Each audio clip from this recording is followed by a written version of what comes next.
Okay, President Trump's been in office for a little more than 10 months, and today he held his 9th cabinet meeting, with cameras, of course, rolling the entire time.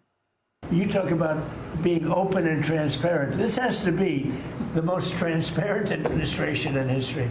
No doubt about it. And we should note his predecessor, well, he also convened 9 cabinet meetings. During his entire 4 years in office, that is. In his 9th and final cabinet meeting, by the way, Biden spoke less than the guest presenter. Well, good morning. I guess it's still morning, isn't it? Yep. We're grateful that Jill is here today. Heard that clapping. It wasn't for me when we came in. Well, I'd like to turn it over to Jill and for any comments she has. And it's all yours, kid. Thank you. Still can't even hear him. I was whispering. It all seems like a bad dream now. So Trump didn't just dodge a bullet, America did as well. We weren't just led by a man in obvious cognitive decline. His cabinet was filled with goofballs, too. I mean, when you watch this, there's just no comparison. Secretary of State Tony Blinken, he wasn't respected. His weakness was his calling card. Parents, don't let your sons and daughters grow up to be Secretary of State. It's a different world than it was when some of my predecessors were doing this. My predecessor? What? He always looks scared.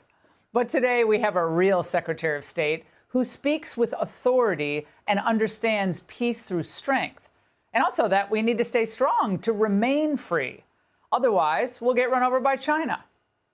Everything this president does is driven by the American people. Whether you don't have to agree with the actual move, but understand the motivation. The motivation is always you, the American people, and what's good for you, for your family, for the country, and for our economy. And speaking of the economy, imagine if we still had this woman as our Treasury Secretary. Janet Inflationist Transitory Yellen. She was an unmitigated disaster from start to finish. But Scott Bessent, Trump's Treasury Chief, well, he prefers to live in a place called reality, one where brains, common sense, and guts win every time. It's been a great year on the economy, but the best is yet to come. The tens of trillions of dollars that have come in investment, both the portfolio investment by companies, investment by countries, that is turning into a CapEx boom. CapEx boom, capital expenditures brings the jobs. But we know the polls aren't quite showing that same level of optimism, at least not yet. Too many Americans have soured on the state of their own pocketbooks, citing the still too high